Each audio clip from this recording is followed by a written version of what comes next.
आगे हम जानेंगे कि इतिहास के स्रोत क्या क्या हैं। इतिहास के स्रोत मतलब इतिहास के बारे में जानकारी हमें कहाँ से प्राप्त होती है। ठीक, तो सर इतिहास की जानकारी हमें दो जगह से प्राप्त होती है, जिसमें से आपका पहला है सर लिखित स्रोत। लिखित स्रोत को हम कहते हैं साहित्यिक स्रोत। साहित्यिक स्रोत, साहित्यिक स्रोत को हम लिखित स्रोत भी कहते हैं। ठीक, दूसरा है आपका पुरातात्विक स्रोत। पुरातात्विक स्रोत में खुदाई से निकली सामग्री आती है, जो सामग्री खुदाई से प्राप्त हुई है।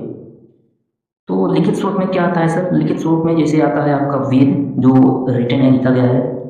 पुराण, वेद पुराण, महाभारत, महाभारत, रामायण, रामायण इत्यादि, ये सारी चीज़ें लिखी गई हैं। जो ब्राह्मण ग्रंथ हैं वो सब लिखे गए हैं, तो उसे हम लिखित स्रोत कहेंगे। वहाँ से हमें कुछ जानकारी इतिहास के लिए प्राप्त होती है। दूसरा बात करते हैं पुरातात्विक स्रोत की। तो जो पुरातात्विक स्रोत हैं वह खुदाई से निकली सामग्रियाँ इसमें शामिल की गई हैं। जैसे सर सिक्के जो हैं वो खुदाई से प्राप्त हुए हैं, आग के साक्ष्य प्राप्त हुए हैं, कुछ अवशेष मिले हैं, इमारतें मिली हैं, मूर्तियाँ मिली हैं, कुछ औजार मिले हैं, एक स्तंभ मिले हैं, सिक्के मिले हैं, बर्तन मिले हैं। ये सारी चीज़ें जो प्राप्त हुई हैं वह जमीन के अंदर बसी हुई थी और खुदाई से निकली हैं।